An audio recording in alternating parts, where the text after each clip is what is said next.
Hello everybody and welcome back to Red Eagle Politics. Make sure you guys like this video down below and subscribe to the channel if you are new.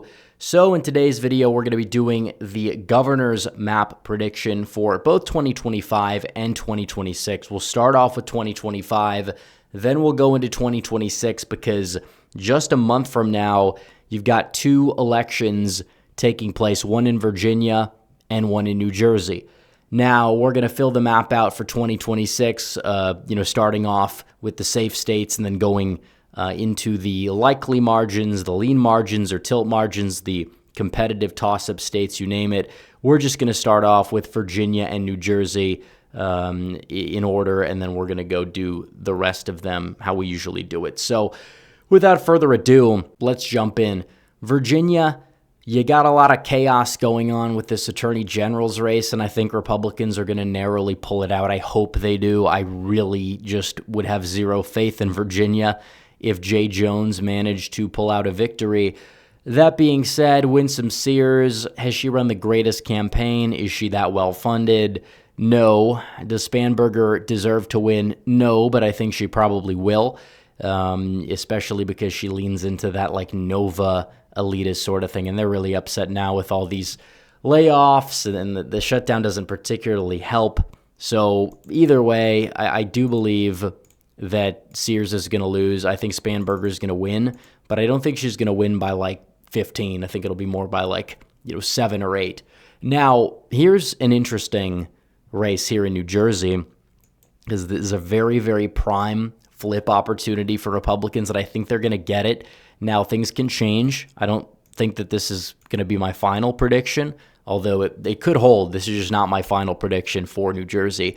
But it does seem as if Jack Ciattarelli is doing everything he needs to do to win, and you have Mikey Sherrill, who's doing everything that she would need to do to lose. She's alienating her own base. She's alienating independents. She's not doing very well. The scandals are mounting. The attack lines aren't sticking. She's trying to nationalize the race, similarly to Terry McAuliffe in Virginia in 2021. It doesn't really land in this day and age, especially because New Jersey is not a state that is as comparatively Democrat to the rest of the nation as it was even just 4 years ago. So I do believe that New Jersey is going to possibly flip as it stands right now. I would rather be Jack Ciattarelli. He's gaining ground in some polls, the same ones that underestimated him 4 years ago. We'll see what happens. But as of right now, I think New Jersey, it's fair to say that Republicans have the trajectory to win at the end of the day. Now we'll move on to 2026. But first, really quickly, got to tell you guys about my friends over at Chalk. Our country just witnessed Donald Trump overcome political persecution, an assassination attempt, and the entire deep state to retake the presidency with a historic victory. And one secret ingredient allowed him to do it, and it's called testosterone. And what most people don't realize is that testosterone makes men willing and eager to take on challenges. Sadly, too many men have lost their fight, and that's exactly how the globalists want it. They want us weak, out of shape, and full of estrogen and microplastics with low T, which is why we're excited to partner with Chalk. They offer a whole line of products formulated to increase your energy, focus, detoxify your body, and clinically studied boost testosterone. Ingredients in the Chalk Male Vitality Stack have been clinically studied to boost free testosterone in 87% in just 21 days. Unlike with gimmicky vegetable pills or powder, you will feel the difference, and they have the clinical studies to back it up. And right now, you can get 25% off your Chalk subscription, not just one time, but for life. So go to chalk.com, spelled CHOQ.com, and use the promo code REDEAGLE. That's 25% off any subscription for life, and you can cancel it at any time. All right, so we'll move on to 2026. We'll start off with the safe red states. We have Idaho, Wyoming, South Dakota, Nebraska, Oklahoma, Arkansas, Tennessee, Alabama, South Carolina, Florida, Texas, all going in the safe Republican column. You also have the state of Vermont, where you have the liberal Republican governor, but he'll win. And then we'll go to the safe Democrat states, because I don't believe that I'm missing any of them. California, although the margin could matter for down ballot purposes, I think it'll go blue by 10 plus. Hawaii will as well. Colorado, most likely. Illinois, that one's interesting, but Pritzker, he's not going to run for re-election. They'll get somebody else in there, and then they'll learn to hate them too. But as of right now, I don't really see it being under 10 until further notice. You also have Maryland. Wes Moore should win by 10, no problem. You have Massachusetts. That one should be a 10-point win for the Democrat as well. So I think that that's all of the safe blue states on the map here. We'll go to the likely Republican states. Kansas is a prime example. First flip on the map right here besides New Jersey or Virginia, because you have a Democrat governor who's outgoing and you have a stronger Republican nominee, most likely that's going to be the nominee and will defeat whatever Democrat that they put up. It's still a red state. It voted for Donald Trump by 16 points, even if it's closer, being a midterm year, being a gubernatorial race that's, a little bit less polarized. Republicans should have no problem basically making it an auto flip.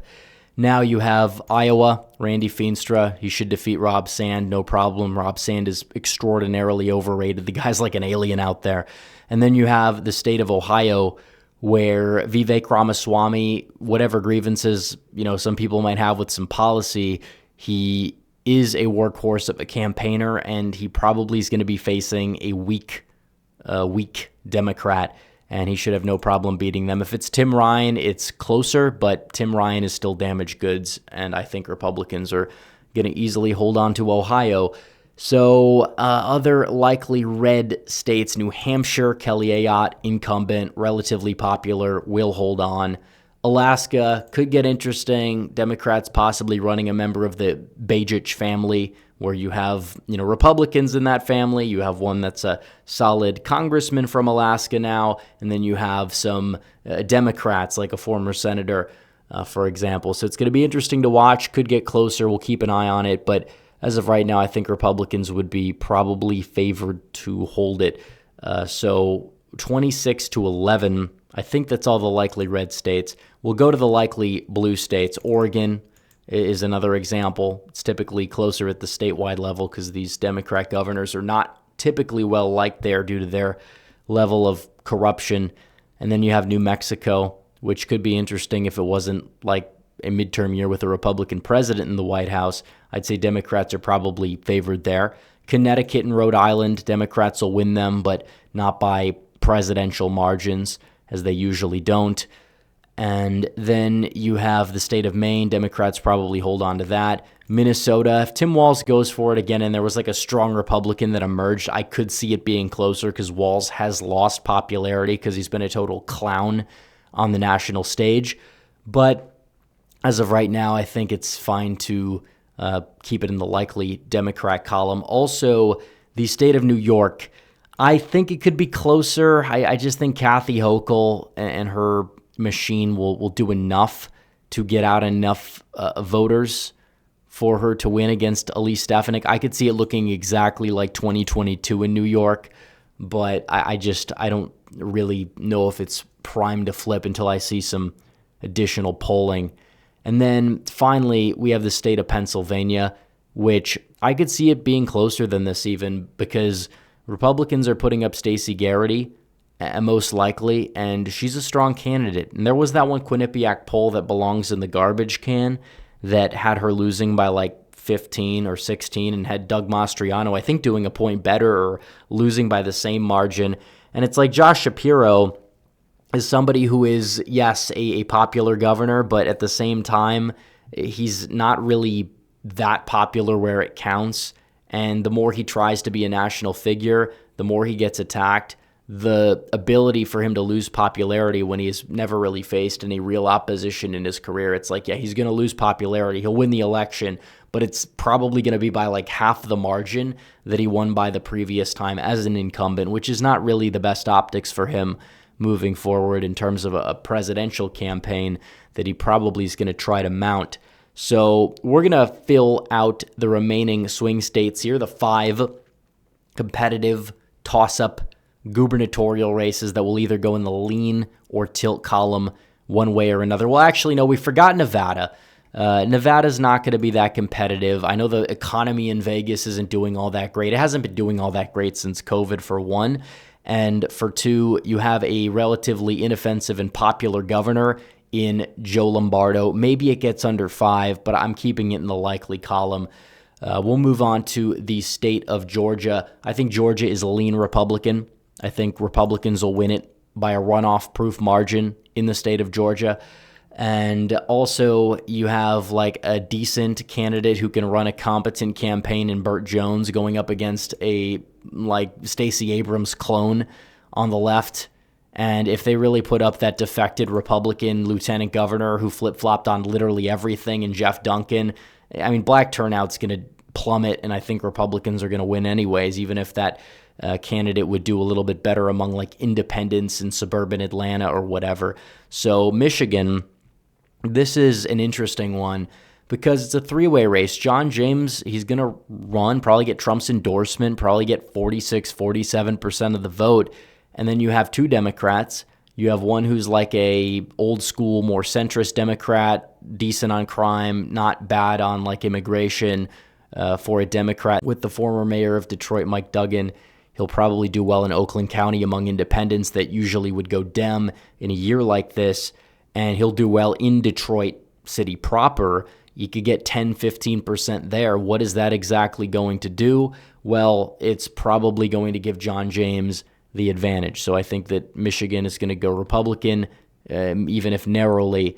Now, Wisconsin, doesn't really seem like Republicans are yielding that strong of a candidate. I like Tom Tiffany. He's not a bad candidate, but for this specific environment, we don't know the Democrat that's going to be put up, but I think that you could make the case that, yeah, Wisconsin, it's probably going to be like a margin similar to Evers' victory in 2022 with whoever they put up just because of turnout dynamics in the state of Wisconsin.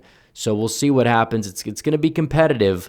But, it could come down to who the Democrat candidate is. Can Tiffany run a good campaign? I think he has a shot, but I would say that it starts off lean Democrat. Although, to be fair, New Jersey was lean Democrat like a couple weeks ago, according to me, and now we have it as tilt-R, so who knows what's going to happen. Then we go to Arizona. This is one where the Charlie Kirk effect will possibly be able to put Andy Biggs over the top, and not just the primary, but also the general election, where you have TPUSA headquartered, and they've done a phenomenal job helping transform that state party down there in Arizona, getting voters out, increasing the registration advantage, making sure Katie Hobbs is going to be like a one-term governor. They've done a good job of that, and I think that as it stands now, Arizona is probably prime for a flip because you have a Democrat governor who is not super popular in the state, never really was all that popular, and you'd have a candidate on the Republican side who can appeal to, traditional Republicans, Mormons, as he is one, and also the MAGA base, which you need the working class support in order to win. You don't want to alienate those people either and make sure they sit it out. I think he's a good candidate to, fit that role, and I think that he would go out there and beat Katie Hobbs, which would give Republicans 30 governorships, and it would give the Democrats 20 governorships. The Democrats gain Virginia, Republicans make that up with New Jersey, and then they go on offense and get Michigan and get Kansas and get Arizona.